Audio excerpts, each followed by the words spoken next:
Can y'all just grab some women, man? Just grab the women. Grab the men. Y'all know how to ask them. Okay.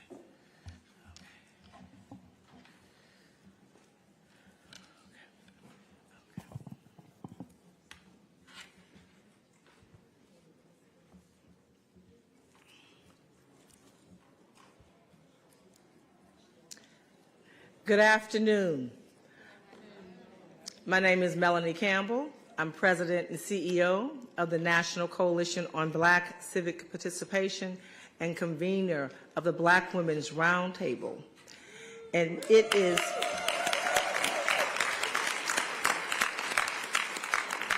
is my honor, my privilege, and a joy. Can we say joy? To be here with you all today for this 14th annual Black Women's Roundtable Policy Forum series at the Congressional Black Caucus Foundation Annual Legislative Conference. We want to thank the Congressional Black Caucus under Nicole Austin Brewery, who is the president and CEO of the CBCF. So we want her, I know she's running around all over the place, so can we give her a round of thank you applause for opening the doors to partner with what we call ourselves third-party groups, but community-based organizations, and provide this space. I have a sister who's sitting to my right who is a former president, twice over, Dr. ALC Scott. And Dr. Scott was president when we started this 14 years ago. I forget what room. We said we wanted to have a space just to have sisters to show up. And I think we were in the room, and the room like overflowed. And maybe it was about 100 of us in that room that was really for 30. And Elsie came up to me and she said, "We got to do this again next year, you know." I don't know if you remember that. And so it's her fault that we gather. And this is a gathering. This is an opportunity, and we thank CBCF for let us kind of break the mold with how we do this. And Dr. Menacesi over here, who's a former vice president of research, am I correct? Who is now at Universal and has been a part of that. So give her a hand, because she was a part of that, and many others. And in absence, Muriel Cooper, who has been a strategic alliance leader for the CBCF, who puts up with me as well. So this year, the theme is leveraging the power of Black women in the 22 midterm election cycle, fighting for our rights, freedom, safety, justice, and democracy. And the core of it, as we all know, we're living in a time that we've never seen before. But we are a resilient people. We're going to save this democracy one more time. Can we say one more time? Because we strategically understand that if the democracy falls, so do we as a people. We help build this country. We help mold this country. And we know that we have a situation over these last few years where we're shifting to something that looks like states' rights as opposed to an ability for us as a people who've always had the federal government to have to really protect our rights and freedoms. Cora Bear's not here yet, but she'd always say, we really ain't free because we have to keep getting it protected. So however we shake it, we know this election is historically one that we must be fully prepared for. And so I'm going to be a good host. And before I do that, I do have to do my due diligence to the people who I work for. National Coalition on Black Civic Participation board members, if you're here, would you please stand? Board members of the National Coalition.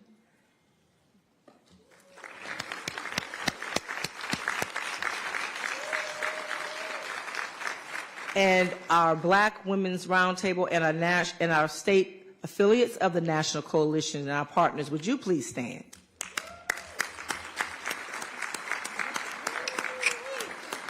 Black Women's Roundtable members in the house. And our team, rather than do this at the end, I want to do it at the beginning. Our National Coalition team, would you all wave your hand if you're in the room, peek your head in the room, who make this happen, and I thank you all. And so It is my privilege again to introduce, not really introduce, we all know her, but respectfully introduce this bad sister, April Ryan, who is the White House Correspondent. Yes. Bureau Chief, Washington Bureau Chief.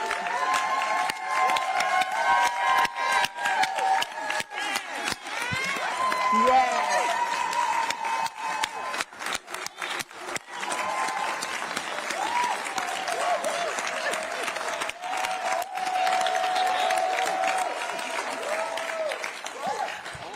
Washington Bureau Chief of the Grio. And this is what I'm really excited about. We just left our first activation. Thank you, Tanya Lombard, AT&T, for hosting us for our first Women of Power, the Gathering Brunch and Conversations. Whoever was there for that, wave your hand. We hope maybe we'll try it again next year. We'll see. But she's the author of a book that's coming out.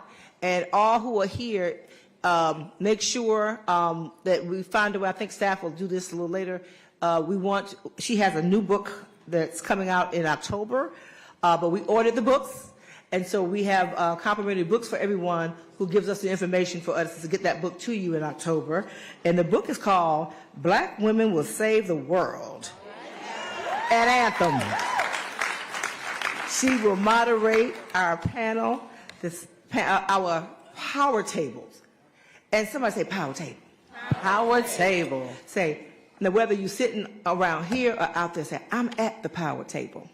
I'm at the power table. I am the power table. I am the power table. We are the power table.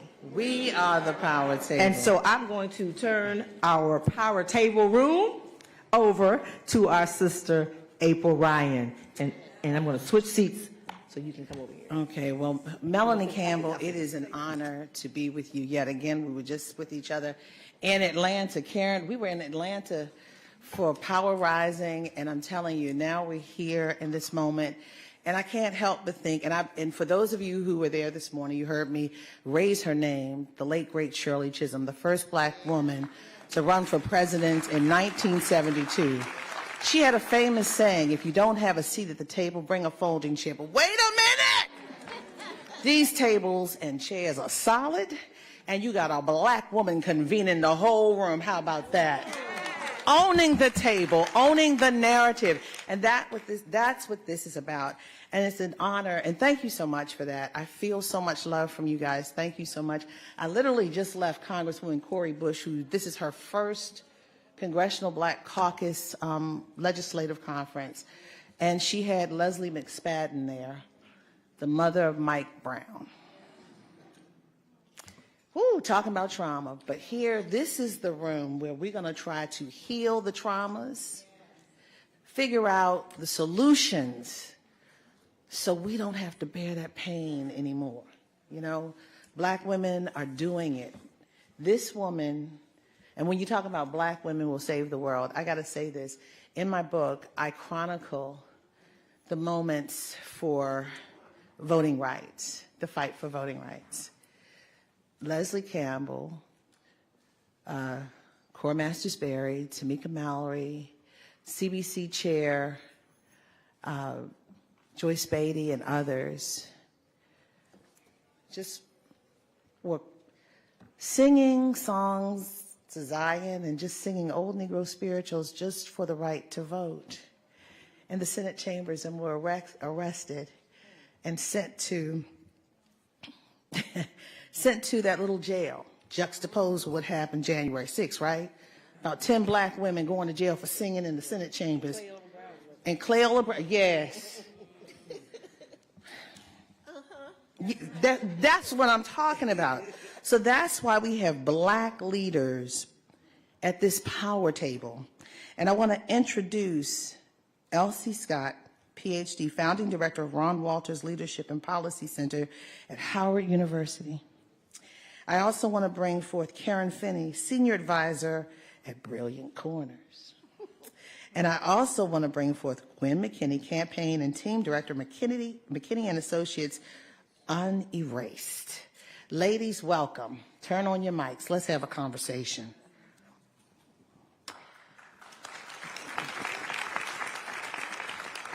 Elsie, I want to start with you. What are the top line issues that we need to be focused on in the weeks leading up, weeks and days, hours and minutes, leading up to that November midterm election? And I'm going to say this as I was in Atlanta. We were in Atlanta the other day. And how many of you from Georgia here? Okay. Well, let me say this. I just sat in my hotel room just to watch the commercials, the campaign ads, which were a travesty to me. Lord have mercy. It was a travesty. We'll talk about that. We want to welcome the great Hazel Dukes and Corey Masters-Berry into the room. Freedom fighters, yes. So, Elsie, what are the top 3 line items in your recent research as it relates to the lead-in to the midterm elections? Press the button. Press the button. There you go. Okay. Put it again, Elsie. The gold See where, space. yeah. Is it on? Here, you want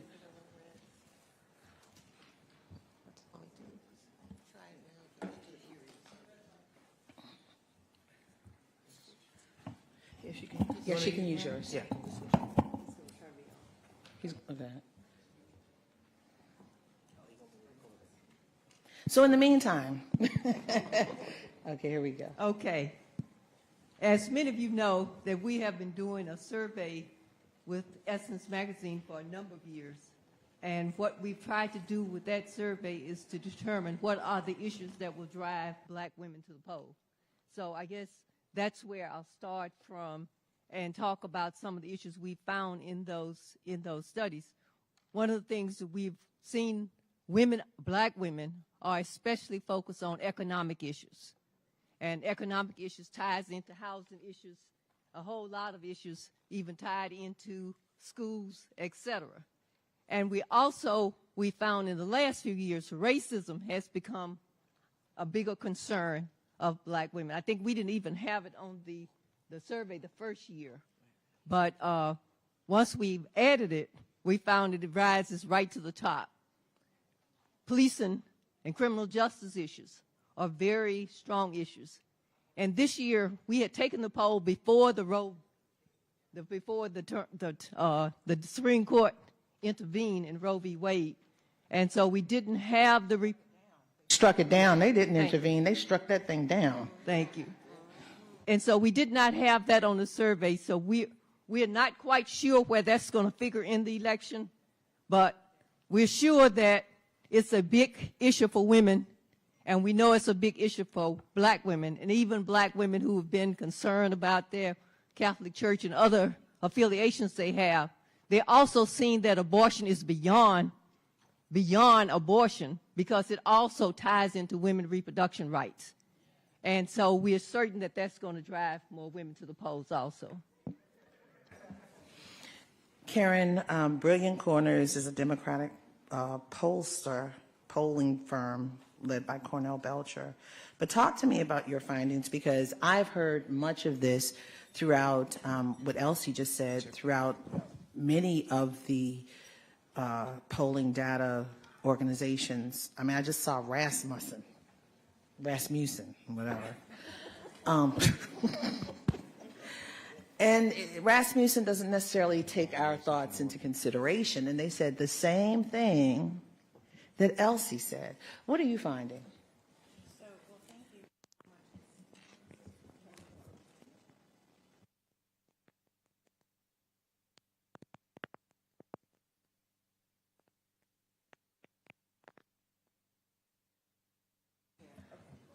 This community knows how to share and make it work, right? That's right.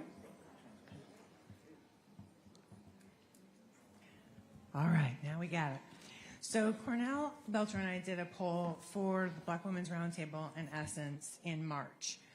And I want to talk briefly about some of the things we found because they're very important to what we're seeing today, and it dispels some of the myths that we're hearing today.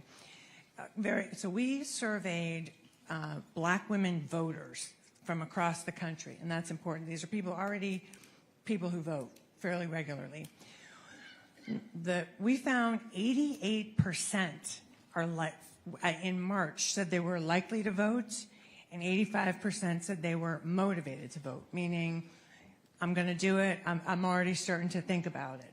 Now, that was in March, and we're starting to see these stories about black voters aren't motivated. We're not. I don't buy that for a second. And a lot of the polls we are seeing from different organizations, they undersample African Americans. They oversample Republicans in some instances. So I just think we should be skeptical when we're seeing some of those polls.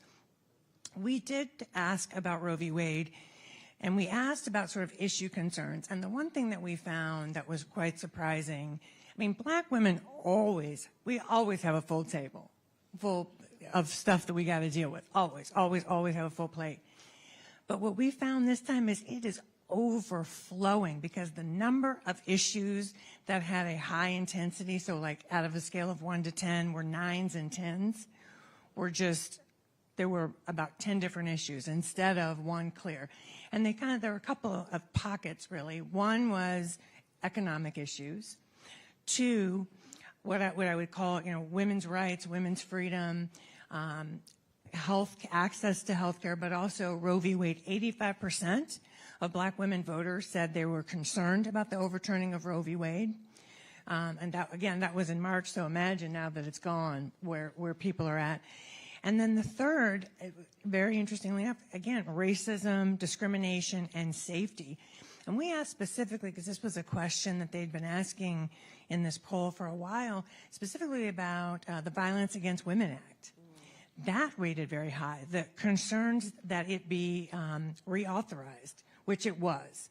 So I think it's important as we talk about where black women are, what is mobilizing us, we also should remember to connect the power of our vote with the power. We did get the reauthorization of the Violence Against Women Act. That was a top voting issue for us, as our gun safety is also, again, in that sort of coupling of issues around safety. So it's the same suite of issues, but the level of anxiety and concern that black women have about a range of issues is just a lot higher than we've seen. Gwen, what does that say then if what Karen is saying, the range of issues that are 9s and 10s are much higher in this moment? What does that say about the black woman voter in this moment? Am I on? Ooh. Yes, you're on. Okay, mine is working.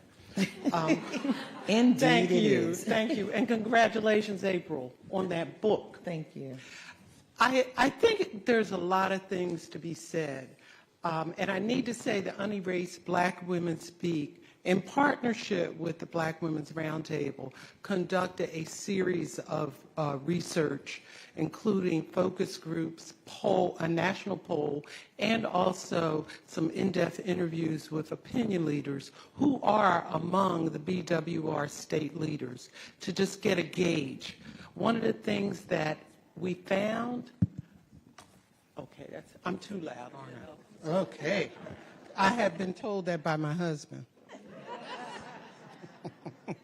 One of the things that we found that truly, sisters, was critical. There is a deep, deep, deep generational divide that reflects in how we show up in the civic space. And the so-called super voters, and when they say black women vote, it's true, but guess what, y'all? All black women don't vote.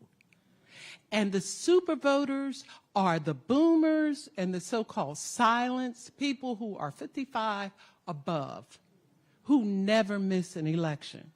Then you've got this group that is a very important group, the high opportunity voters, and they're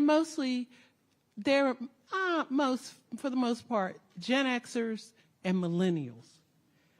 They vote, but not all the time. Not that likely, what we found from our research, to show up in the midterms necessarily. And we conducted our research in April and May. And then there's these registered voters. Some of them, the last time they showed up was for Obama. And guess what? The ones in the middle are the Gen Xers The ones who are the registered voters are the Gen Zs and some of the millennials. What do we have to do? These folks, we can't talk down to them. We can't castigate them for not voting. We have to figure out how we bridge the generational divide so that we are like-minded as a people in terms of the civic space. So, April, in answer to your question, I think that's the big thing. The second biggest thing we found, well, actually, it's three things, April. Information, information, information. And we're talking basics like where do you go to vote? What day is election day? And so I think we've got a lot of work to do. And while we know that black women are the catalyst and the engine for a lot of this work, we've got to figure out how to mobilize our entire community. So I'm going to ask you three real quick, and I just want to do a round robin really fast. If it rained on Election Day, y'all know where I'm going. What's going to happen to the black women's vote? Come on, Gwen, I'm going to start with you. Okay, because and I'm sorry for giving you all some dire picture, but I did, for most of you, if you saw the Woman King, you know what we're made of and what our possibilities are. But everybody doesn't carry a machete and can do all. No, but it's what we're made of. She was bad, but it's what we're made of. It's that fighting spirit. And so I think, April, we've just got a lot of work to do. My friend Helen Butler says it's hard to convince people of the importance of voting when they don't know what they're going to get for it. And that is something we have to, April, I don't have all the answers. I just asked the questions. But what you're asking, if it rains, bring a freaking umbrella. All right, you got a couple snaps on that one. Yes, LC, if it Well, rains. I would say, because we have a lot of organizers and mobilizers in this room, start getting people to vote early. Because it might rain, it may snow. You may be sick.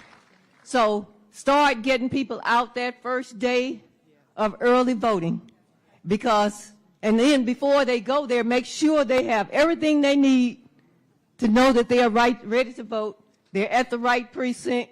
Their signature matches up if you're in one of those states. So just get people ready to vote, because we are not going to let the rain or the snow stop us. My dear friend Karen Finney, come on. Okay, let's pass the mic. Okay. So I'm just going to add on to what my sister said here. Pack a lunch bag, just in case, especially if you're in Georgia, and bring some water, because you know ain't nobody can bring you some. Don't ask anybody. Don't ask the grandbaby to come bring you a bottle of water and just sneak it. Don't do that. Right. But I would also say, in addition to vote early and vote by mail, make sure that we are having those conversations. Next week, Justice Jackson takes her place on the Supreme Court. That does not happen if black women don't show up. If we didn't show up, that would not be happening. We have to be reminding folks at all levels, whatever your age and wherever you are, we showed up in record numbers in 2020 in COVID, against voter suppression, and we changed the course of this country. And unfortunately for a lot of folks, they don't feel it in their everyday life, but that doesn't mean things didn't change. And I think we have to grab onto as many things. The fact that we got vaccinated, the fact that our kids are back in school, the fact that we got some relief on student debt. Not everything we wanted, but we got something. I mean, I think we have to really connect the power of our vote and the consequences, the things that we did get. And I will just leave you with this. We know that next week the Supreme Court will also take up another case that is very likely to finish gutting the Voting Rights Act. So I would say vote, because if we don't have the right people in office, we may not get a chance, again, for quite some time, the way things are going with this Supreme Court. But Karen, I want to take it a little further. Not only voting rights, but what about affirmative action? They're dealing with the affirmative action in admissions Yes. in colleges. And it could have a devastating impact. And I think that's an important point. I'll leave it with this. I think we have to remind people the things that we did, that have been accomplished. That how about $35 for insulin? I mean, I have an aunt who almost went broke trying to pay for insulin. So I think we have to remind folks a few of the things we did get, and I think you tailor that conversation to who you're talking to and what are the issues they care about. And then we do have to remind we have got more work to do, and we know and talk about what the others will do if they have those levers of power and what their agenda is. Thank you, Karen. I want to go to our next power table. Cleola Brown, President of A. Philip Randolph Institute, Becky Pringle, President of the National Education Association, Joy Cheney, Executive Director of the Washington Bureau, Senior Vice President, Policy and Advocacy, National Urban League, Barbara Perkins, Founder and President, if I'm correct, Black Women's Public Policy Institute, International Women's Public Policy Institute. Thank you, Melanie. Yes, okay, and your writing, I love it, thank you. And Krista Jones, Convener of Virginia Women's Black Roundtable. And we've got the great Cora Masters Berry, political scientist and former First Lady of the District of Columbia. Welcome, yes. Okay. And I'm going to do something. No one told me to do this, but this woman, if you meet her, you will never forget her. Her name is Hazel Dukes. She hails from the city and the state of New York. And I want to bring her to the table because she's got a lot of knowledge. She's got a lot to say. And she always, one of her calling cards to me is, you know, I fought Donald Trump before he came to the White House. Whew, we needed you in the White House, but yeah, that's a whole nother story. So, ladies, let's move forward. Cleola Brown, how are Black women leveraging their leadership and political power to hold elected officials accountable to win on the policy priorities identified in the research shared by our panelists today? Okay, can you all hear me? Okay, let me try this one. Is this one working? Yes. See, I'm from South Carolina. You always have a backup when you get ready to go. You know what I'm saying? And with women, we are used to doing just that. If you hang around Melanie Campbell, you will know the answer to that question immediately. Rather than talking just to each other, you got to go to the source that's causing you the angst. And that means sometimes it may not look too ladylike to go do the stuff that we have to do, hit the streets, call folks out for what it is that they're doing wrong in real conversation, holding them accountable without any fear. And you know, sisters, we've been sticking pretty tight for a long time. And then when you see her sit back in her legs, you know she's ready then. So whatever is coming, right, Judith? Whatever's coming, it's on the way. Just get ready for it to land. Mary Church Terrell, I mean, unbelievable leadership that we have to follow. She always said to us, you know, that we have to lift while we're climbing. That means that as we do what we do, bring somebody with you. That's that backup I'm talking about. And as we look through our own resources, we have to make sure that we don't always look for somebody that's right there where we are. I'm talking age now, y'all, okay? We have to pull some of these young folks with us and then know how to set to the side so that they know their power early enough on so that they don't become afraid. We have got to do that. We don't have any other choice but to do that. But what's troubling me today, April, and I'm going to say this and then I'm going to hush up, all right? Is that as I watch them other folks talk about what this election process really means, I'm talking about them folks that like to call themselves a GOP or whatever they call themselves. But they're not one of us, I'll put it like that. as they lay their message stays on point, and folks can remember what they say. We have got to get really, really good at developing a message that folks will remember, that they can repeat, that they can share, that the mantra that's out there is one that's truth, that deals with us, not what they're saying. Because they are quick to pick up something that's repetitive. It's like the rap. I can't even do anything except don't push me 'cause I'm close to the edge. I'm trying not to lose my head. See? That's what I'm talking about. That's what I'm talking about. Now, you know how long ago that record was out, right? And you know how old I am because I'm calling it a record. All right? But I'm saying that to make this point. Our messages have got to be clearer. They've got to be direct. They've got to be succinct so that people will remember it. But more than all of that, we've got to remember who we're talking with, not at or to. And our brothers, if we lose our brothers in 22, we will not have our black men with us in 24. That scares the bejesus out of me. And when our brothers don't feel like there's a place for them, that's when we're in trouble. But that's what I wanted to say, April. I know we're supposed to stick to 2 minutes, but you know I'm country, I'm old, and I'm going to say what's on my mind. That's all I got, y'all.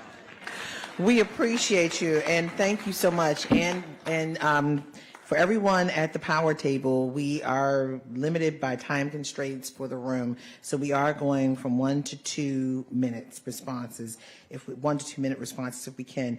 Becky Pringle, President of the National Education Association. Let's talk about it. Let's talk about it. You know, I just feel like I need to drop the mic right now. But you know what, April, giving us 2 minutes, you know, black girl from a Black Baptist church, that's just mean.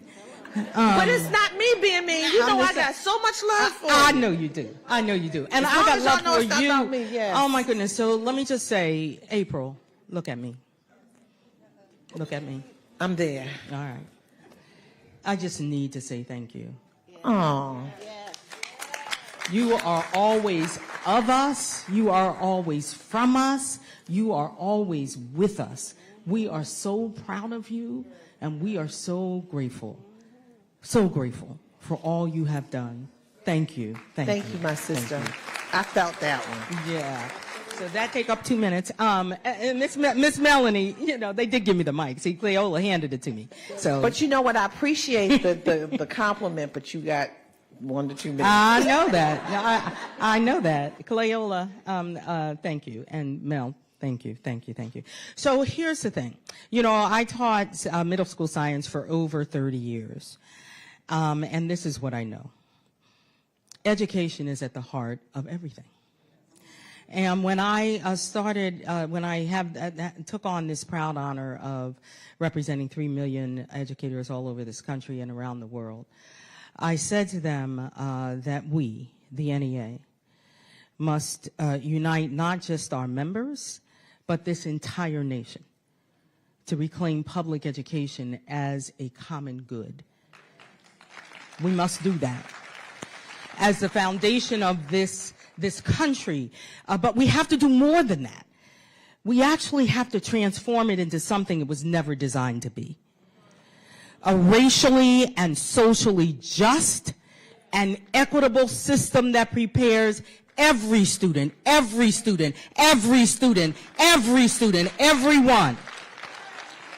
to succeed in this diverse and interdependent world. So when I think about holding elected and appointed, by the way, elected people accountable, I think about what they are going to do to ensure that every one of our babies has the opportunity and the access to go to a safe, just, and equitable school. That's what I think about. And let me add this. It's not only about holding them accountable. You know, 44 days.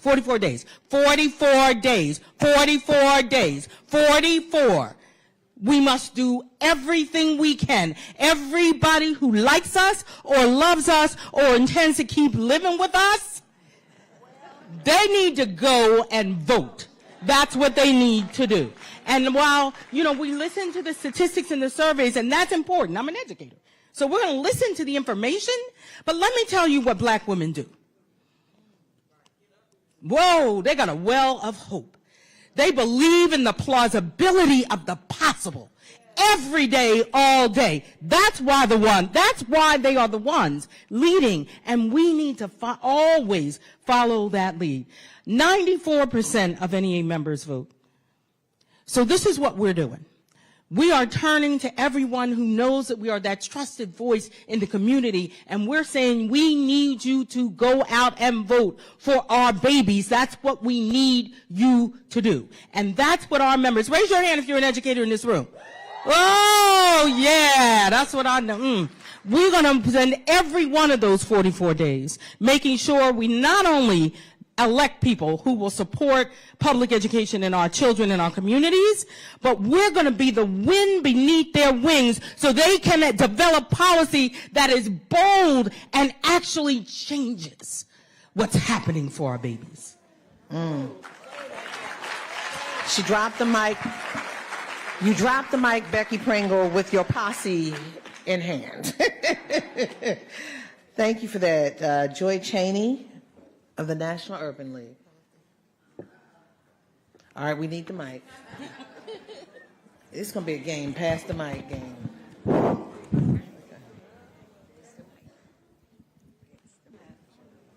I love it. This is a metaphor for our leadership and our style.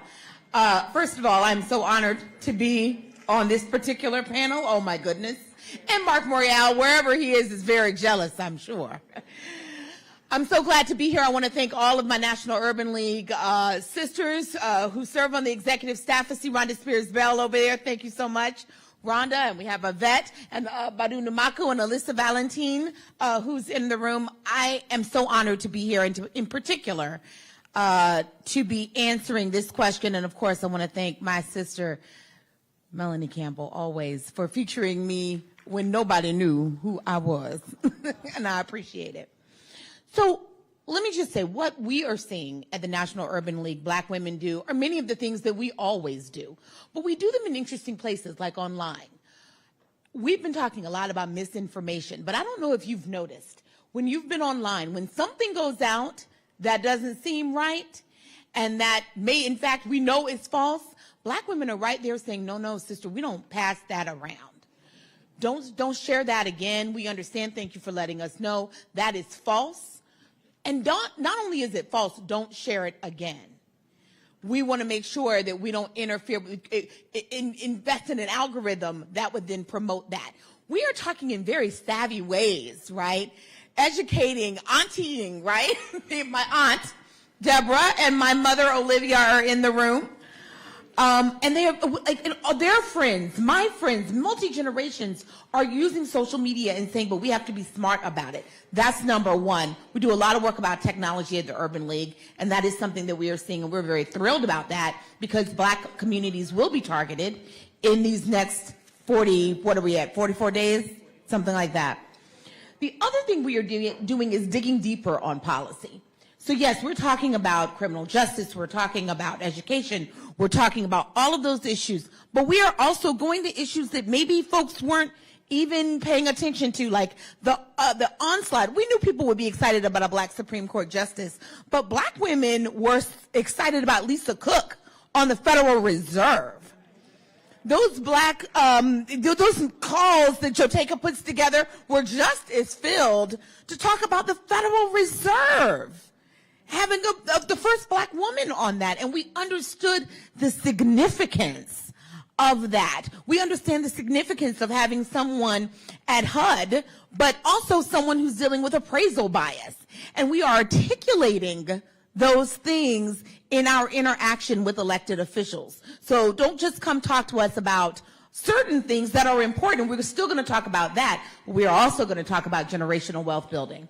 We're also going to talk about a tax code system that's unfair. We have Black women writing books about the discrimination in the tax code. Digging 2, 3, levels beyond the policy that you're seeing the rest of the world. So when people say we have to get a sharp message, but Black women, that's a sharp message for everyone else. For us, we understand the deep issues. That's what we are seeing, and I think that's what we are doing to hold our elected officials accountable. Thanks, Joy. Digging deeper. Let's go to Barbara Perkins. There you go. Pass the mic down. Thank you, everybody. Thank you, Melanie, and all my sisters who are every single day doing this work, which we don't call work anymore, just doing what we do for life, because what we do really is the difference in what makes our life worth being here. So the International Black Women's Public Policy Institute is 14 years old. When I co-founded the organization with Kaf Llewellyn, I really knew nothing about public policy, absolutely nothing. But what I realized was that it was a space where there could be a relationship between our lawmakers and those of us on the street, because I called myself a community activist at the time. And the space where we can come together with policymakers and have an impact on their decisions. Dr. Haidt, who was a mentor of many of us in the room, always talked about the ability to tap into the next generation of leaders. So what did we do in this organization? There's 14, many of them in here today. We are in 11 states and 6 countries. But we're based here in the U.S. We're not, when you hear the name, you may think we're working outside of the U.S. But again, Dr. Haidt would say, what you do locally has an impact globally. And so this local work that we're doing is building a bench of the next set of leaders in the policy space. What we do is we focus on intergenerational conversations. That's one of the things we do. One of the questions we ask young people, we have a group called the Young Ambassadors. One of the questions we ask them, what are your priorities? The question came out of a sister saying, it took y'all 14 years, 20 years to get change. We're not waiting 14 years and 20 years to change. Now, it would have been easy to push back on that, but it was important to hear their thinking. So, intergenerational conversations around what it means to be in this not so sexy space called the policy space. We have to make sure that they are trained. So finally, what we did last year, 3 years ago now, is we started the Dorothy Irene Haidt Global Leadership Policy Institute. Amen. So that we can train them. And then the last thing I'll say, the next step of that, we have launched a campaign to build the first and only Black Women's Embassy right here in Washington, D.C. Congratulations. Thank you, Barbara. And ladies, we have got to keep to the time. We are way over. We're going to have to answer the question in 1 to 2 minutes because they're going to kick us out of the room. Melanie just said of the room. I'm going to be like the ogre because they're going to be ogre on us. They're going to cut our mics off at 3:30. So we got to because they've got to deal with, and this is not being mean-spirited, they have to sanitize the rooms. So this year is really challenging. Usually it's like, let us chill and roll on over another 34. That's not happening today. So we really wanted this to be a flowing, kind of rapid, but share as expansive as we can and respect everybody's time. But they really have to, it's tight this year. Okay, so I apologize in advance. But I'm glad we're able to convene and talk. So let's go next to Krista Jones. Yes. So in Virginia, we've really, and thank you, Melanie, so much for all your support. Black Women's Roundtable Virginia would obviously not be here and be able to do all the great work that we do without you. So thank you so much for that. But in Virginia, we've had to really change our paradigm and have much more of a sense of urgency around politics and elections. We have elections every year. We have one-term governors. We currently have a lieutenant governor who may not exactly stand where she's the first black woman lieutenant governor in Virginia. She may not believe in all the things that we do, but we found we can't wait for another 4 years to try to get another African American in. We have to work with her now. We have to find something to work with her on. So in Virginia, we've really become serious about 365-day-a-year advocacy. It's gone are the days when election season is September through November, and then we hear the day after election day, everyone complaining that black people weren't engaged enough. Where were they? We didn't have enough, black people come out to try to get people out to vote. So in Virginia, it has really become 365 days a year trying to get people engaged. And that's how we keep our elected officials accountable. Well, thank you. All right, let's go to the great Cora Masters-Berry. Good afternoon. So you gave me a minute, so let me just go right quick. I've been around. Oh, thank you. She gave me 2. I'm glad to be here. I'm a little nervous because I've been around a long time. And I've seen a lot of elections, and I've campaigned in a lot of them, local, state, national. In 2016, we told everyone this was going to be the most consequential election of our time, of the history of this country. And it was. Do you understand what happened in those 4 years? We don't have time to go down the list of federal judges, voter suppression. I mean, people just saying we don't like how it goes, we're going to throw it out. All of that happened because we were feeling the burn and worrying about emails.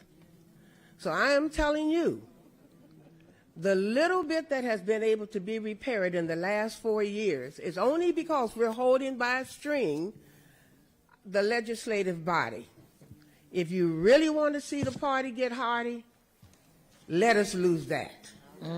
So if you are sitting here, I love polls and I love everything y'all do. And I was a political science professor for years. I've written more books and all things than anybody. I'm telling you, now it's the time to stop talking to each other and talk to the people who's going to make this election. If it wasn't for George Floyd, we wouldn't have who we have now. So I am telling you, get out of these rooms, get in these streets, get at these churches, talk in your salon, talk to the people who don't even understand what's going down. 4 years ago, I sat here at this panel. One of the young people said, when we were talking about how bad it was going to be 2016, we made it through slavery, we can make it through that. I said, first of all, you didn't make nothing. And your mama didn't either, and her mama didn't either. So now, I'd like to find that young man and say, now this is the 21st century version of slavery, how you doing? Because that is exactly what we just went through. So we can do all of this, but you better and we need to honor and lift up our street leaders who are in these streets, the Tamika Mallorys of the world. That's our victory edge. Black women, we have a way of working in every area. We have an inside, outside, undercover, over there with the brother. We all communicate and we get the job done. So I can say it, I grew up understanding inside and outside politics, but if there ever was a time, now is the time to use all of that. So I don't want to hold you up any longer. I just want to tell you that if we don't do something real serious as black people and as women, we're about to see things we have never seen before, things that we've only read about. We are about to experience. So let's get real about what's going on out there. Thank you. I thought she was going to say South Side. She said the bedside, undercover side. I was like, what? Thank you to the great Cora Masters-Berry. Ooh, you messed me up. All right. Now, the great Hazel Dukes, who hails from the city of New York. Mama Dukes.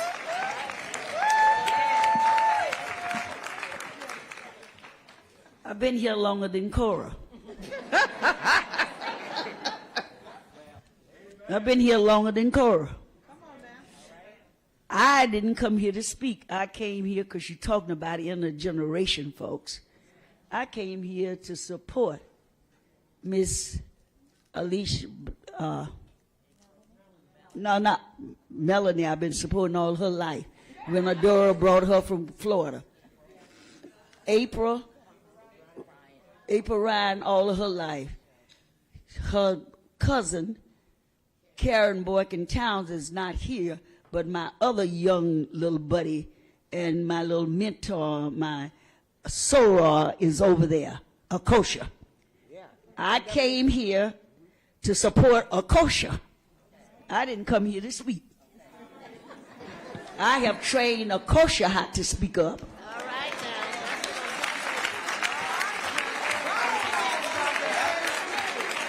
now. I've trained Tamika Mallory what to do. I've been to jail 15 times, so I don't go anymore. I sit in them.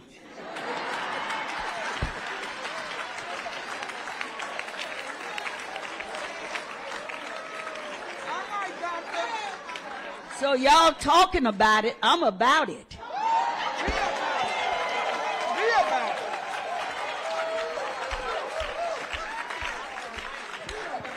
When you see a Rosalind Brock, when you see a Karen Boykin Towns, when you even see a Derrick Johnson,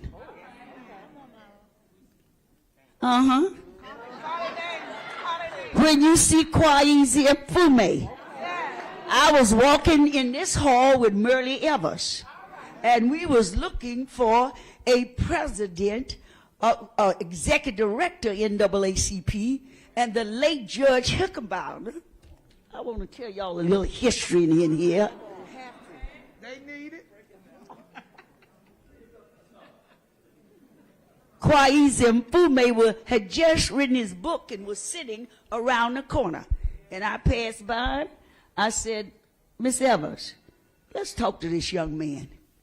I've been about young people. I am 90 years of age.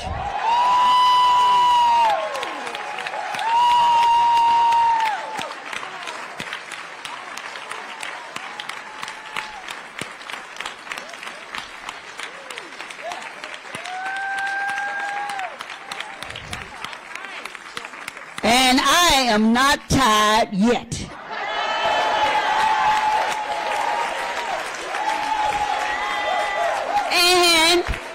And I said in my own church on Sunday, this election is life or death. That's right. For our community. Don't go around here talking no sociology and no biology and all that highfalutin stuff. Tell folks they ain't gonna have no Social Security. Come on, Mama Dude. I'm Come talking on, about Mama y'all Dude. young folks. Y'all ain't gonna have none. I got mine. That's the reason I got on my St. John, because my check. The great Hazel Dukes.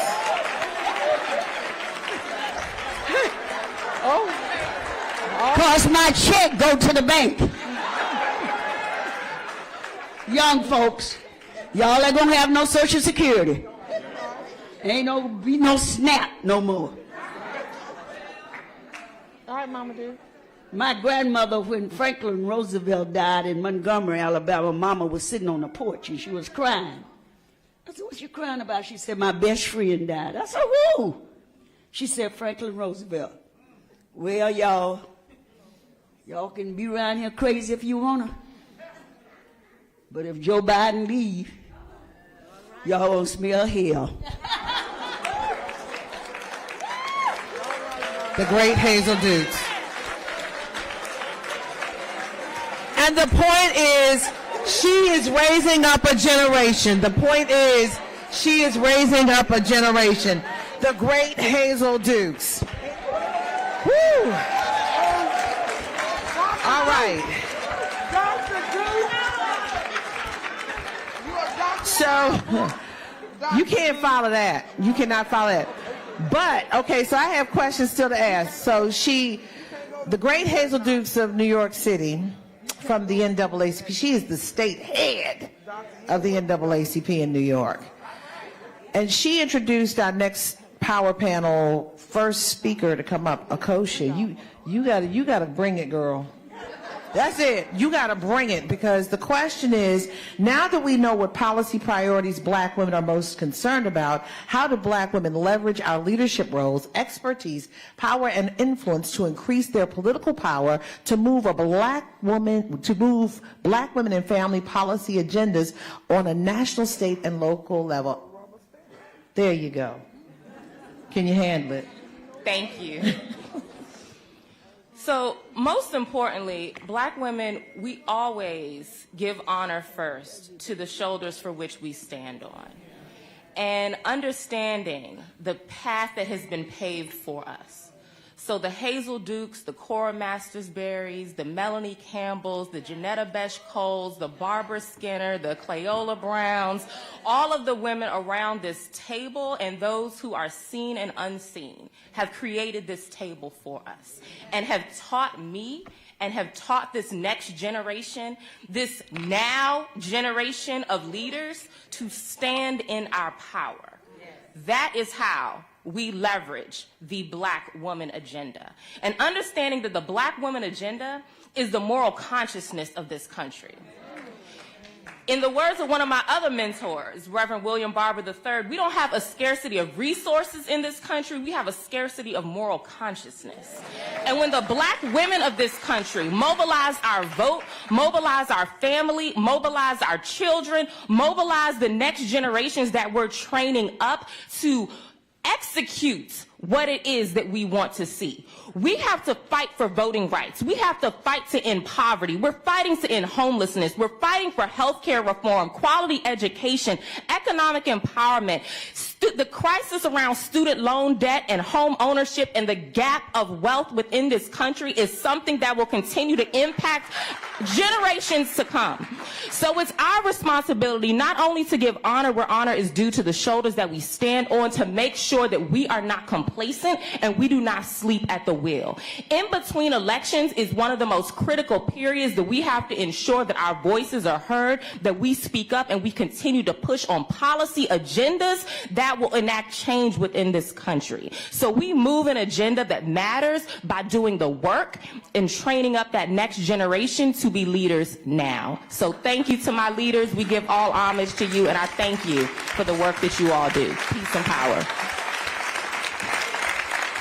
Akosha Ali, NAACP DC chapter. All right now. Felicia Davis, Director, HBCU Green Fund Convener, Clayton County, Georgia, Black Women's Roundtable. And if anyone has their mic on, please turn it off because we're getting feedback. Go ahead. So that was a lot, right? So let me say this. There's black women everywhere, okay? Everywhere. Angola to Zimbabwe. So when we show up, we showing up for black women everywhere. And when we say we take care of the world, that's a real thing. So in addition to whatever I do with Deborah Scott and Helen Butler and everybody else running around Georgia trying to make sure we knock, drag, and anything that's living ought to vote. So, but I work on climate change. And climate is a real thing. And Melanie told me I was going to have 1 minute. She suffered through me for 20 years talking about this. Because she was just like, oh, she off doing with it. Now she said, you know what? That needs to be on the agenda. So right now, I wrote down, because when Melanie tells me 2 minutes, she doesn't treat me like the folks on that end of the table. When it's 1 minute and 30 seconds, she's talking about, you got to move on over. So I knew what I needed to bring, and that's Justice 40. How many people, by a show of hands, know what Justice 40 is? See, now we got this president, and a few days in, this is what he said. For the first time, this is his word, not me. First time in our nation's history, the federal government has made a goal that 40% of the overall benefits of certain federal investments will flow to disadvantaged communities, right? Now, there's a lot of nuance there. Now, what are these? Climate change, clean energy, energy efficiency, clean transit, affordable and sustainable housing, training, workforce development, remediation, reduction of legacy pollution. If we don't find a space in there, when we talk about $400 billion, what it be? This is our moment. So with all the rest that's going on, I'm leaving that. That's my message today. Yeah, I work on climate change. Yes, I'm global. Yes, I'm showing up for black women everywhere. But for black women that right here, if we don't double down to get our, and 40%, see, I've been running around saying 60 billion. I'm saying, wait a minute, the climate thing is 400. We can multiply. So 494 don't come out to 6. So let's get it right. All right, all right. If you don't know about Justice 40, look it up, research it. Let's go to Tanya Clayhouse, Executive Vice President for Campaigns and Advocacy, Hip Hop Caucus. Good afternoon. Good afternoon. I first want to thank Melanie for always being there, for allowing me to be on this distinguished panel, to seeing so many friends. I'm the newly created Executive Vice President for the Hip Hop Caucus, and I came here intentionally. I came out of philanthropy because I needed to. I was in philanthropy, supporting Melanie, supporting most of y'all around this table to make sure that we had the funds, that black women who were leading this country, who have always been leading on the ground, had the money and the support in order to do the work that they do. And now I knew that it was time for me to get back into this fight on the ground. And so that's what I'm here to do today. Because I know that black representation, black women representation matters. When I was in philanthropy, it mattered. There weren't people, you all weren't getting funded. There is a reason black women need to be there. There's a reason why I need to be where I am right now. At the Hip Hop Caucus, it's generational. Like we've all been saying, we need to get to all of our generations. We're all here. I'm 49 years old. I'm going to admit it. I have been around for a minute. I'm not hip hop all the time, but I do know hip hop most of the time. And I recognize and I understand how it is that we need to talk to everyone where they are, how they show up, and make sure that we are culturally relevant.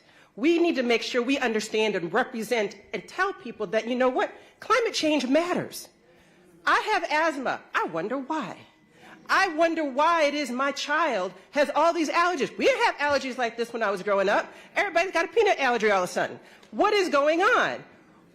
Why is it that my child has anxiety, my young child, about being scared at school right now? Because criminal justice, gun violence, policing, all of that matters. School discipline, all of that matters. Our educational quality matters. Black representation, black women representations in our field matters. And that's why when we show up, it's not just about the whole world is on our shoulders. It's that because what we say, we know matters, and we are the moral compass, as you said. So we're about to get cut off, so I'm going to say okay, guys. All right, thank Deborah, you yeah, for allowing thank you. us to be Deborah here Scott, today. CEO, Georgia Stand Up, State Partner, Unity 22, Black Women's Roundtable. All right, let's move it forward. When our votes are under attack, what do? Stand up. Yeah. What do? Stand up, fight back. That's what we do at Georgia Stand Up. We stand up and fight back. I want to give a shout out to Liv, our organizer, young people in the room. So if I'm at the table, she's at the table. Thank you, Melanie. Thank you. Thank you for always convening black women to talk about the issues of the day. But what we need right now in Georgia is some help. So we understand the money is not going down to the organizations on the ground, and we're going to do the work anyway. But when they say the results don't come out the way that they want them to do, remember, we said send the money now. Send it now, right? So we're in Georgia knocking on doors, talking to people, doing text messages, doing all the things, talking to Mrs. Jackson and Mrs. Johnson and Pookie and Ray Ray and them. But they're asking us, what are we going to do? What's in it for us? And we have to be able to say, this agenda is for you. Look at what the White House has done. But then the White House has to, in turn, come back to these states and prove what they were done in a agenda that Pookie and Ray Ray and Miss Jackson and Miss Johnson understands. She needs to understand that these are kitchen table issues. These are pocketbook issues. And we're going to come out and vote. But we want to make sure we have things to vote for. So we do in Georgia. But this election, we have many things to vote for. And yes, it is against the law to give out water too close to the polling places. But we're going to give out love every single day. So we're going to do what? Stand up and fight back. All right, come on. There we go. There we go. Guys, we have 20 minutes left, so we have what? Yeah, we got 20 minutes left, 10 and 10. I love how you did that. So everybody, let's follow that lead. Let's move on. All right, next panel, Mena Demesi, I'm sorry, forgive me, PhD. Chanel Hardy, Shani Hostin, Michelle Indy Mom of Comedy Foreman, and Brenda Gross Andrews.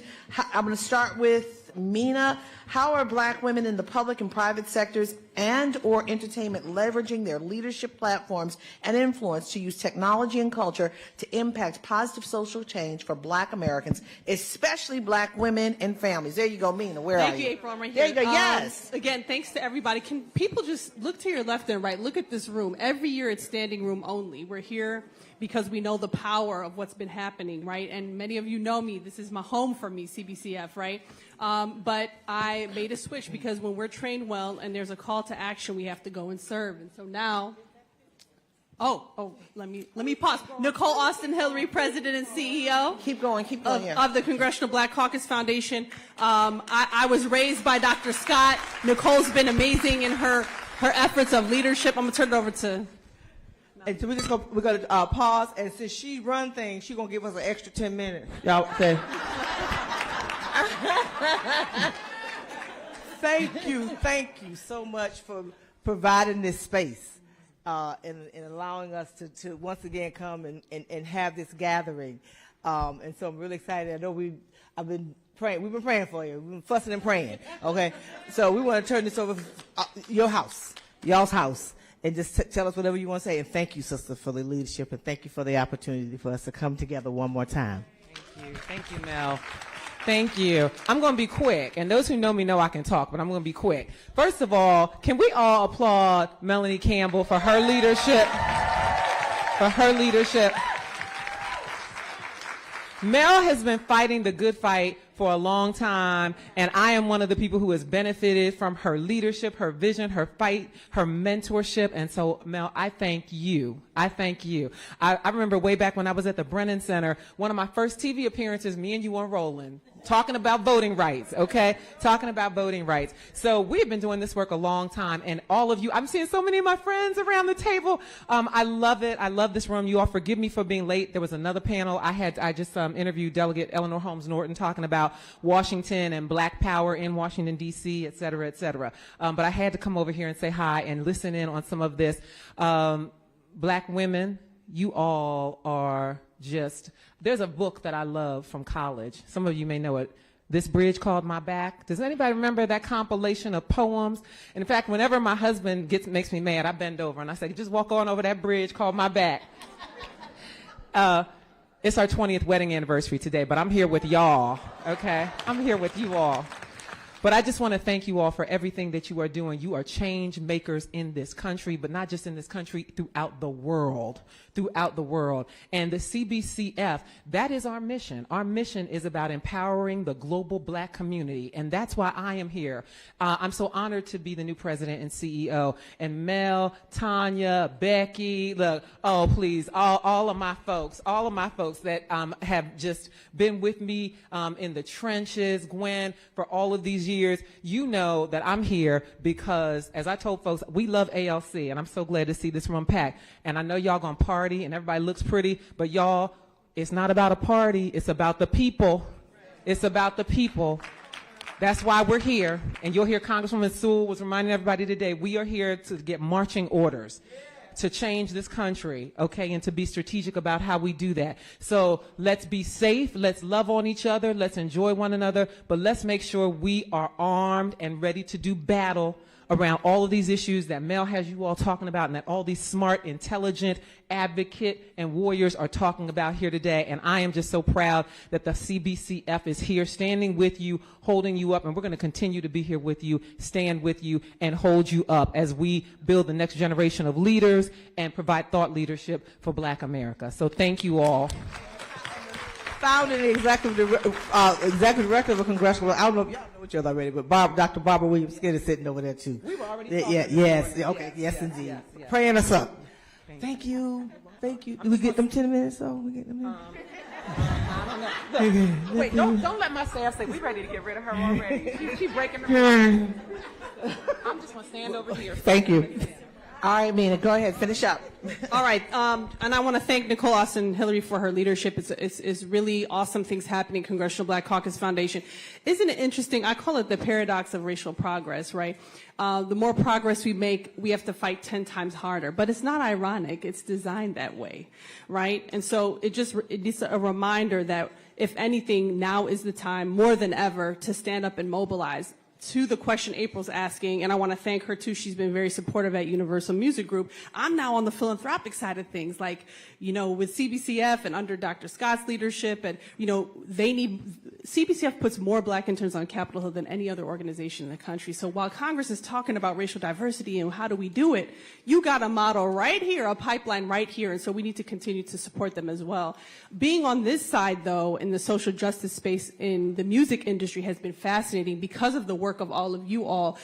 Shifts are happening in every sector, and they want to know how to do it. And we don't have to reinvent the wheel. We just need to put some nice gold rims on that car that's moving in the right direction. And so, having worked for 10 years for CBCF, now being able to be in this space where they say, who are the nonprofits, who are the Black organizations, right? And Black women show up that we should be supporting. Well, guess what? I know all of them, and we can support them. And that's what the task force is doing. And this thing we're talking about, meaningful collectivity, that's what happened at Universal Music Group, because you have people like Ethiopia Haptamariam, chair and CEO of Motown Records, who co-founded the Task Force for Meaningful Change around social justice. And because of her and Black music executives at Interscope, Def Jam, all of the record labels came together, Black female executives as well as others, and said, we got to do something about that. And so I'm working with them. And shout out to Nicole Wiscarco, who created this idea and said, we need a pipeline in the music industry. So now we have an HBCU internship paid program. So anybody who knows people out there in the music industry, have them apply. We need to leverage the links and connections we have. There's no need to reinvent the wheel, because I know all of y'all. And so I just want to give a shout out to everybody in this room. It's important that we also give thanks, and I'm done, but I have to thank Dr. Barbara Skinner, Melanie Campbell, Dr. Scott. These are the people who paved the way for me and so many more. And so I'm going to turn to my left and to my right and to the Chanel Hardys of the world and say, when people say, how do we do it? You don't have to look any further. Just look to your left and the right, and that goes for everybody in this room. So, all right, thank you. And we're looking right to your left for Chanel Hardy. Chanel, 2 minutes. Thank you. All right, it's wonderful to see all of you. And let me just say thank you to all of you that I know, those of you that I don't know, who have given me a voice. Nobody believes I was really shy. I am an introvert. I found my voice when I was at the Urban League and realized I was standing on the women's shoulders that couldn't be at the tables where I was at that moment. And that's what gave me my voice. So what are we doing in the private sector to leverage leverage our influence on behalf of Black women? The same thing that we were doing before we got to the private sector. And so there were 2 wake-up calls for corporate America in recent years: the death of George Floyd, the horrific death of George Floyd, and the pandemic. These were not wake-up calls to anybody in this room, so they were not wake-up calls for me and the other Black women that I'm privileged to work in partnership with at Google. And so when it was time for us to decide what were our commitments going to be, like you said, we didn't have to build a new car. We knew we needed to say, Senior leadership, black representation needed to dramatically increase by 30%. We're now committing to spend $2.5 billion a year with minority-owned businesses. I could go down the list, but that's because the work had already been done and it was waiting. We're also talking about this election. You think about democracy and the role that technology plays. It's because of the work of advocates and black women that there is a title, Head of Civil Rights at Google, where I am charged not only to ensure that we have a cross-functional strategy around diversity and inclusion, partnering with our Chief Diversity Officer, Melanie Parker, but also to ensure that we have a civil rights program. So when you think about access to information, our mission, I'm thinking about what my sister Joy Chaney was saying earlier. We have all kinds of wonderful things in place to help get information, but we also need and value the partnership of black women who are holding us accountable to get the right information and to make sure it accurately reflects our community. And so the last thing I'll say is, like Mena, getting the resources out to the community. We have tech capacity, policy capacity fund, so that you can get into the weeds and tell us exactly what needs to happen is critical. So I'll just stop there, but with another thank you. Obviously, I'm sitting next to my mentor and looking at so many mentors around the room. Thank you, and thank you for having me. Thanks, Shawnee. 2 minutes or less. We at that point, guys. Yeah, go ahead. I will adhere to the timelines, but I do want to thank you too, Melanie. On behalf of AARP, I too stand on the shoulders of mentors, and I bring greetings on behalf of our CEO, Joanne Jenkins, and our Chief Diversity Officer, Edna Kane Williams. And so thank you for all that you do. On AARP, April, we are using our leadership, our platform, our digital assets that we have to do a few things, and I'm going to skip right to the point because we've heard a lot of the issues today. But AARP, for over 60 years, we're the largest nonprofit, nonpartisan organization that has been advocating for the needs of those that are 50 and older, and we continue to do that today. Our CEO was so excited to be able to leverage our advocacy arm to have the legislation passed for the Inflation Reduction Act recently. And that is really putting money back into the pockets of seniors and those issues that matter most to the black community and black women. So in addition to our advocacy work, we are right now doing a huge voter engagement and voter awareness campaign right now. And so one thing that we each can take away is going to aarp.org/vote and looking at state guides on how to vote, when to vote, the timelines in your particular state, sharing that information and making sure everybody in your family and communities know how to vote because there's been so many changes. So that's one action item that we can each take. The other opportunity that I get to do, and I'm so blessed to be able to do this in the black community, is lead our communication channels. We now have at AARP a newsletter called Sisters with an S, letter.com. It's a free newsletter, digital newsletter that can come to your email every week, keeping you up to date with trusted information. We heard a lot about misinformation, right? So think about the trusted information that you can get on financial security, voting, healthcare, self-care, and all the things that we as black women need. So those are the things that we're going to continue to do. And the last thing I'll just say is that even with 38 million members and over 60,000 voters or volunteers across the country, we know we can't do it alone. And so we look for partnerships in the community, Divine Nine, sororities and fraternities, faith-based organizations, and groups like the National Coalition of Black Civic Participation. So thank you, Melanie, and thanks for letting me be a part of this conversation today. Thanks. Michelle? Pass the mic, please, Melanie. Okay. I'm going to go quickly. Thank you so much, Melanie, for entrusting me as probably one of the only working artists here at the table. I want to talk about the intersectionality of how the arts will help impact the vote and get people galvanized and moving. You know, oftentimes we like to watch folks like myself on TV, on stand-up comedy specials, but what you don't realize is we've got to laugh to keep from crying sometimes. Sometimes this work that you all do on the ground is overlooked because they're looking at the flashy lights of that artist and this artist and that celebrity. I tell people, I thank God that my celebrity will come after my kids have grown because I want celebrity to serve. I don't want celebrity to be famous or infamous. I want to be able to get boots on the ground grounds and souls to the polls. And so I'm excited to be leading this initiative of Power of the Ballot, the Get Out the Vote comedy tour that's going to 7 cities, 5 states on behalf of the National Coalition on Black Civic Participation and the Black Women's Roundtable. Why is that important? Because nobody sees what happens behind the scenes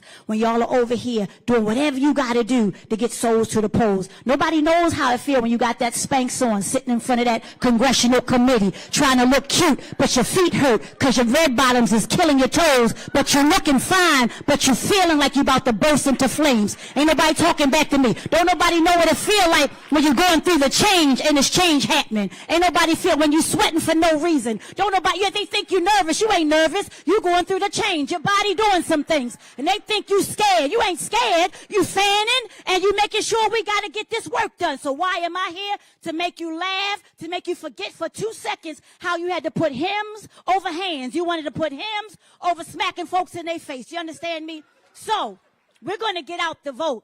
We're going to make sure that the intersectionality is real, that we applaud every single person on the ground doing the work, that we make sure those checks clear from ARP.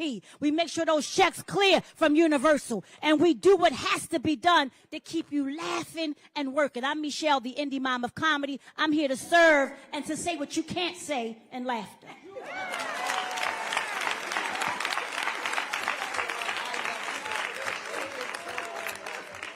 That was a good 2 minutes. Thank you. I need it. And Sister April, and I'm from Baltimore City. So you already clear. Yes. We on the same program, Baltimore City. You understand? Baltimore ain't never scared. We the little city that got a big attitude. We ain't never scared. You done took some more time, but I ain't mad at you. So look, Brenda, I gotta keep it going. Brenda Gross, but I'm with you. Brenda Gross, where are you? There you go. Come on, sis, 2 minutes.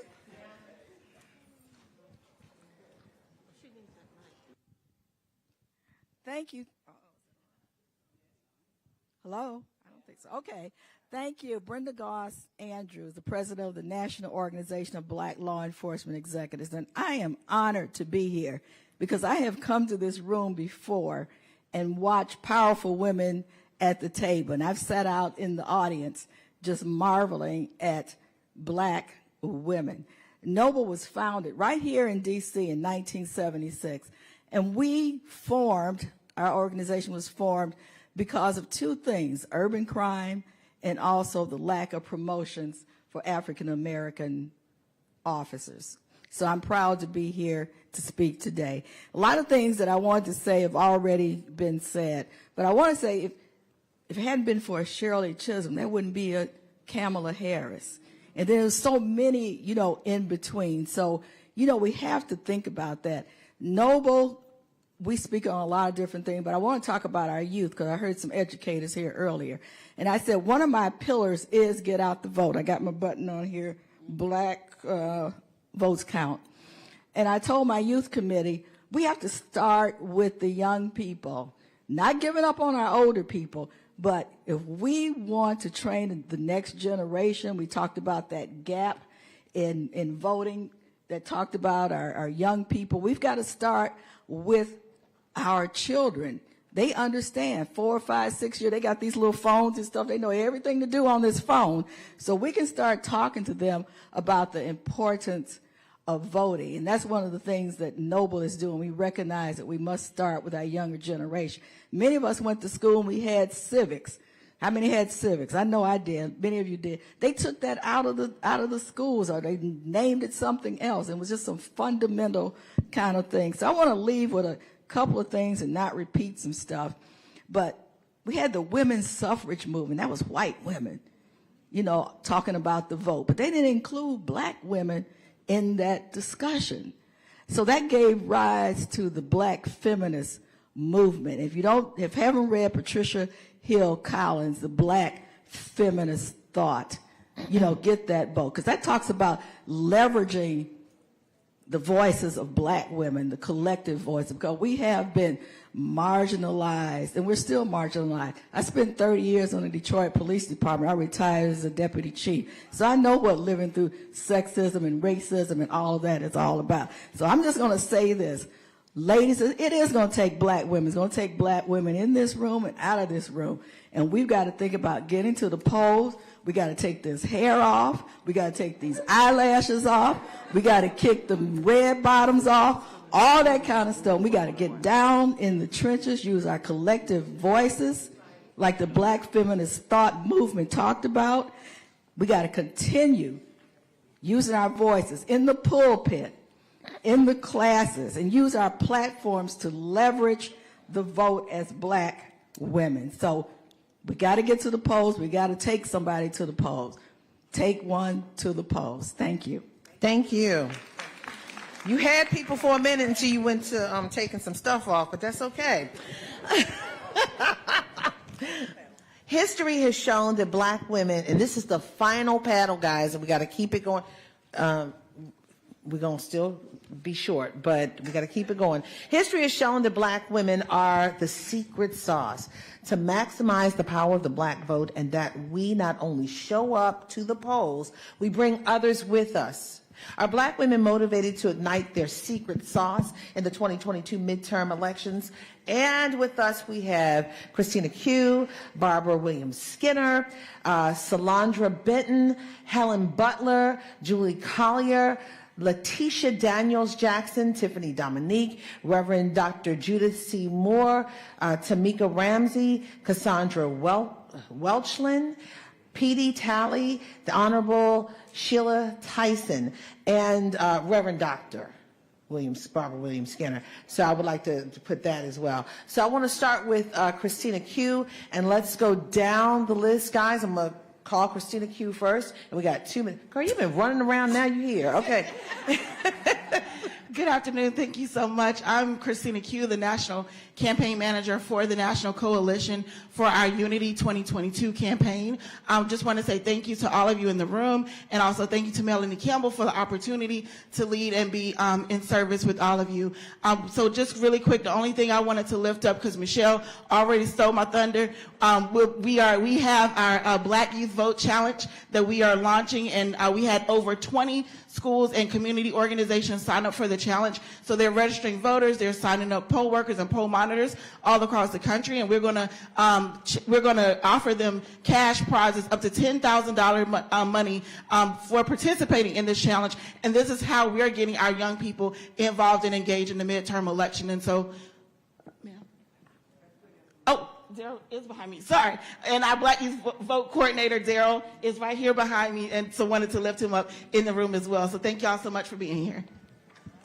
Reverend Dr. Barbara Skinner. Can you tell them how to get involved in the Unity campaign?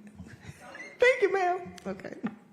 Sorry, I'll focus on the logistics in time. But how you get involved with our campaign, our website is unitycampaign.org. So it's unitycampaign.org is our website. And you can get involved with our campaign. You can sign up there to get involved. And also you can get more information about the comedy tour and the locations and the dates for the comedy tour in the city near you. Thank you. Thank you. And the Reverend Dr. Reverend Dr. Barbara Williams-Skinner. Turn it on. But you're the right doctor. Okay. Thank you so much. Sisters, we are in a be still and know moment. And Cora is right.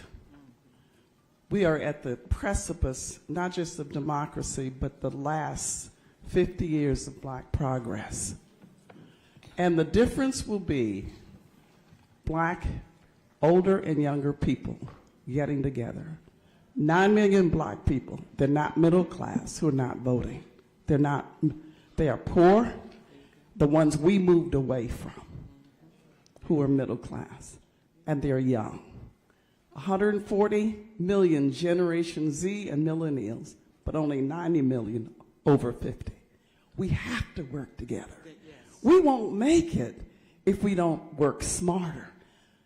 This is why I say it's a be still and know moment. Listen to this.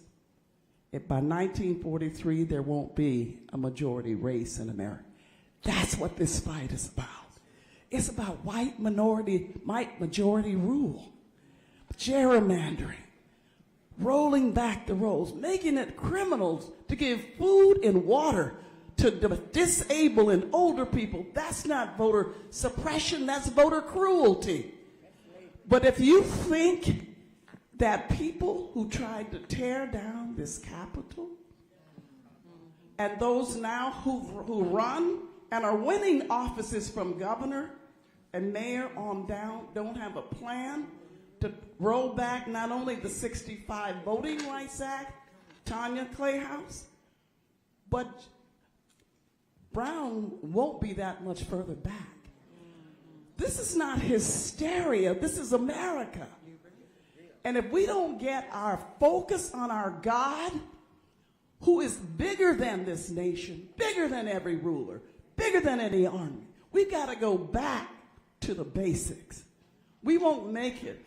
I'm not talking about church. I'm talking about the Lord God Almighty, who's holding us in the precipice between life and death. And I believe black women and the church will be the sole salvation of America. But we've got to be smart. Listen to this and I'll be quick. In 2016, April, 6 states, the margin that the former won by was less than our unregistered black vote. There you go. In Florida, Georgia, Michigan, North Carolina, Pennsylvania, Texas, we don't have a lack of power. We have a lack of will to use our power. Akashua was right. We have the money to run candidates. Nobody is going to buy our freedom for us. We have the ability to do it. So when I come into a room like this, I am so excited when I see us together because I know what we're able to do. We have to get up off our assets. Pray that God would lead us without fear to these polls because there are 100,000 poll interrogators, partisan, who have the ability, the legal right to be in the polling stations. Cleola knows that. Our workers are going to be on the outside. So by the way people's hair look, dreadlocks, whatever, they can be stopped. Melanie knows that. So we, in my organization, Faith United to Save Democracy, we are mobilizing now, working with Melanie and others, 2,000 poll chaplain, because we're going to have some moral force. That's how we got here. Soul force, moral force, and some backbone. So I pray that people my age would stop backing away from young people. Nobody can take your place if God puts you in it. We need to work with these young people. They may think they don't need us. They do. But we need them more. So God bless you all. We've got a lot of work to do. Turnoutsunday.com. You go to turnoutsunday.com, you get a 50-state voter registration guideline map online. There's a QR code. You can put it on your smartphone and start registering people now. It tells you the early voting dates and when it ends. We have enough power. Thank you, Tanya Clayhouse, when she was able to give us money, gave it to us to be able to do this. Let's applaud her for what she has done. God bless you all. Bad people are elected, Melanie, by good people who don't vote. All right, there you go. How powerful. All right, guys, we're pushing our time limit. We got 1 minute, each person. I'm sorry, we are over, but we're gonna move because we got powerful words coming. So, Solandra, please, next. You need the mic. Is it on? Yes. Oh, yes, on. Good afternoon. Thank you, Melanie. Thank you. It's a divine purpose for me to be here next to my mentor, Cleola, and my sister from Philadelphia, and Becky, who was up here because I was raised and born and educated in Philadelphia, so I understand math. So I'm going to keep it short. So everybody said what I wanted to say, but this is what I'm an organizer. So this is what I'm telling you all. And I want you to tell everybody that left the room, everybody that's in your phone, you got about 50 people on your cell phone. And I need you to text them and tell them, this is not a drill. this election, this is not a drill. This is not a drill. Can you all say that with me? This is not a drill. We're going to have to get out, and what we're doing in Florida, we're not doing van, we're doing personal relationship organizing. We texting every day, every week, to our families and friends. If you ate cornbread at my house and asked me to pay your electric bill or whatever, you need to vote. And not only do you need to vote, I need to see your sticker after you vote. Okay, because you will not be at our table on Sunday or Thanksgiving. So this is not a drill. Because you're either with me or you're against me. So I'm done, and I just want to give a shout out to my baby sister Sheena Mead that's in the house, because she understands this is not a drill. This is not a drill. All right. We go to, okay, that was Solandra. Okay, Helen. Thank you, Mel, for having me here from Georgia. You've heard about Georgia. Of course, black women have been the highest voting demographic in Georgia for a long time. And we proved it with changing the country in 2020 and 2021. So we're going to do that again. But you know, despite our turnout, Georgia decided they want to put a little stumbling blocks there, Tanya. But guess what? We're saying ain't no mountain high enough to keep us from voting. So join us at thepeoplesagenda.org, thepeoplesagenda.org. We're registering, we're educating, we're providing rides to the polls. But more importantly, we're protecting that right to vote because, again, ain't no mountain high enough to keep us from voting. Perfect. Perfect. Julie? Julie's not here. All right. Letitia? Hello, everyone. Thank you so much, Melanie, for your leadership. I'll be really quick. On October the 4th, the Alabama redistricting case, Milligan versus Merrill, will be argued before the Supreme Court. I'm one of the plaintiffs in that case, and it is about the gerrymandering of our congressional districts and denying black voters the opportunity to have a second congressional district. Wherever you are on October the 4th, we need you to be praying. We all know that we anticipate what the Supreme Court might do, but I am reminded about what Becky said earlier. Believe in the plausibility of the possible, and what Dr. Skinner just said, William Skinner just said about we need God right now. Mm-hmm. And so that case is one of the most critical, if not the most critical, cases related to the Voting Rights Act of our time. So wherever you are on October the 4th, stop for a minute and pray, because that's what we need. Thank you so much. Is there a rally? Oh, I'm sorry. Yes, there's a rally October the 4th also on the mall at the Capitol, and please come out. It's from 8 to 2. It's all day long. Well, not all day long, but the case will be going on at the time of the rally. So please come to the rally as well. Thank you. Tiffany? The bodies, the voices, the values, and the future of our children are on the ballot.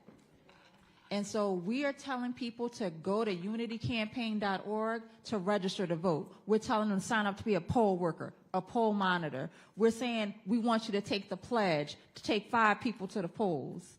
We can't give out water in Georgia, but that's not the case in Philadelphia. So we're asking people, if you're staying in the line, at the end of the day, stay in the line. Go out and vote. That's what we're doing. Wow, thank you. Reverend Dr. Judith Moore.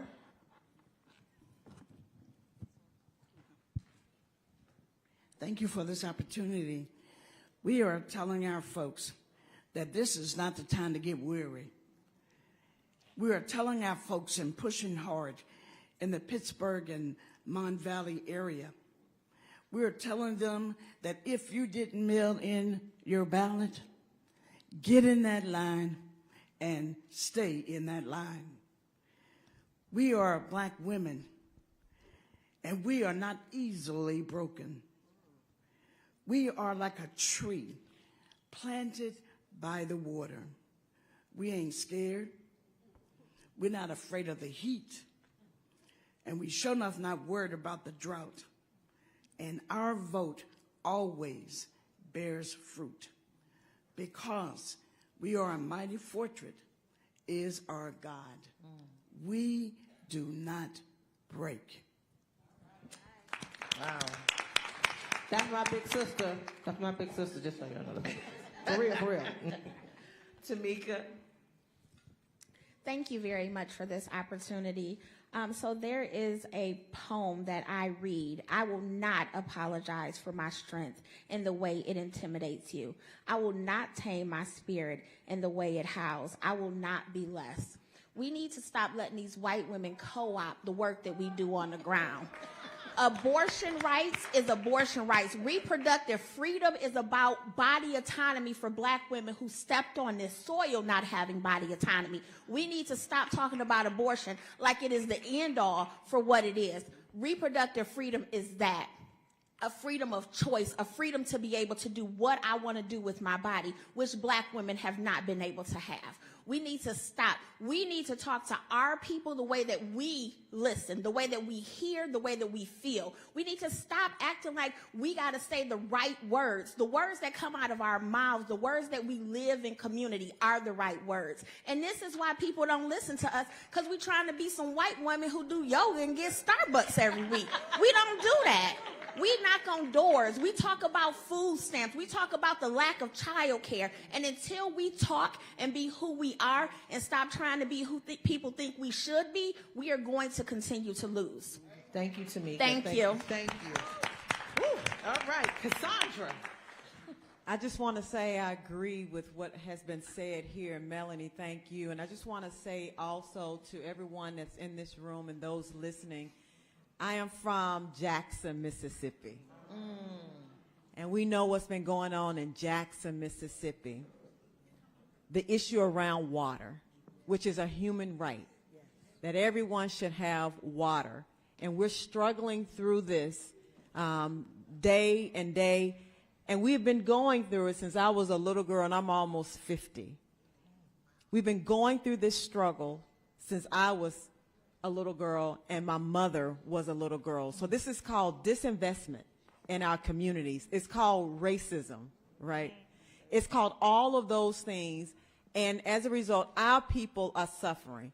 But we're doing what we have said around this table, is that we're talking to people about their kitchen table issues. And we have to connect those dots, and we're connecting those dots for communities, letting them know that we have to elect people, we have to go to the polls and we elect people who won't send the rental assistance program money back to the federal government, even though we live in a state where there's so much poverty. We've got to elect governors and legislators and people at the leadership level, elect people who will extend Medicaid 12 months postpartum, because in Mississippi we have the highest rate of maternal mortality in this country. And so we're connecting those dots for people in our community, because we understand that we should be living in dignity, right?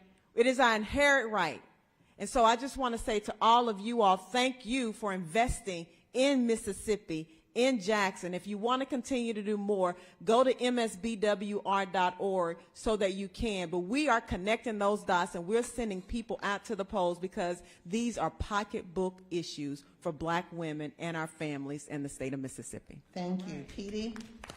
Hi, I'm Petey Talley. I'm the convener of the Ohio Unity Coalition, CBCP, and they wrote Ohio off in this election cycle because of the way Ohio went in 2016 and 2020.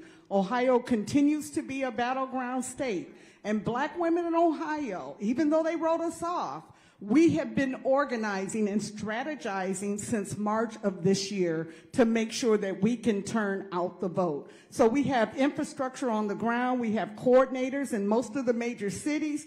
We're kind of doing a stealth thing. We're underground. We're organizing. We're going to try to do a sneak attack, because we understand that the final chapter of the struggle of black Americans for freedom, equality, and human dignity has not been written yet. And the kind of chapter that we are going to write depends on what men and women of goodwill do today to move ahead this unfinished business of American democracy. We're going to be there in Ohio to do the bidding. We're welcoming Michelle. We're the first leg of the comedy tour. We're ready to chop it up because we already been working hard. You can find us at www.ohiounity.org. We have a QR code. We're getting vote ready, and our early vote starts October 12th, and we're going to be ready because we've been organizing. Thank you. Thank you. And lastly, the Honorable Sheila Tyson. You got a minute. Thank you. Thank you so much. I just want to recognize the president of the Birmingham City Council, Wardine Alexander, coming out to support me. I want black women, once we are elected to these seats, this is not a contest. You cannot serve in a seat the same way white women serve in a seat. You can't sit up with red lipstick on and red bottoms and think you're going to do something for your community. You can't be a rubber stamp at the table. You got to be our voice at the table. As more women we are putting in these seats in the state of Alabama, we have elected more black women judges in the state of Alabama and anywhere in the country. As we get them in, they getting them out. You are not in a contest. You are serving people. And when you serve people, you got to serve from your gut, your heart. We already smart. You already pretty. You should know that when you get at the table. So once you get at this table, it is time for you to serve, and you need to serve from the community, not the doggone department store. I'm just fed up with it. Yes. All right. And being a black woman is not enough to get elected. Not 2022, it's not. No. We want women that's going to serve our issues, and that's important. And thank you so much. All right, Thank you, Sheila. Thank you, that Sheila. was powerful. I'm going to turn it over. This was wonderful. I'm sorry, charge it to the time, not me. But this was wonderful, and I want to turn it over to the Black Woman Roundtable convener, the great Melanie Campbell. Thank you. We're going to be brief. I'm actually not the closer, but I want to thank our illustrious moderator, Sister Power, all that, April Ryan. Follow April. Support her book. Okay? I'm blanking on the name. Just that quick. Do it for me. Black Women Will Save the World, an anthem. Okay. It comes out in 2 weeks. Please Okay. pre-order and make us the New York Times bestseller. Yes. The women I talk about out here serving, they may have red bottoms in the closet you don't see, but they at the table. Trust and believe. Okay. And Right. there you go. And then I want to just have our team, everybody just come up, just come stand with us. We're going to turn it over to our two sisters, Dr. Delisa Saunders, who's our senior policy advisor for the National Coalition Black Women's Roundtable, and my right hand, left arm, front and back, my ride or die, Tanya Tyson, who's the Vice President of Operations and Events Management for the National Coalition. And just have the team come up. Please just stand with us. I'm turning over to Delisa, and then Tanya, just any closing words, and I know, Tanya, you're going to share about some things coming up. Delisa. What are we going to do in our homes, our communities, our cities, and our states, absentee, in person, by mail? What are we going to do? Or early on November 8th? Vote. Say what? Vote. What? Vote. All right. Good afternoon, sisters. And I see we have a few brothers here, and I see y'all too. My name is Tanya Tyson, and I'm the Vice President of Operations and the Events Management. Finally, after 2 years, we are out of these Zoom boxes, and I'm glad to be in this room with a room full of phenomenal black women. And if April Ryan didn't teach us nothing, she said black women will get out and get the job done, and that's what we learned here. So I'd like to take this time to give all our phenomenal speakers a round of applause. Yes, I don't know. So next, BWR has coming up our Spirit of Democracy Awards Gala. That is December the 14th at the Hamilton on 14th Street Northwest.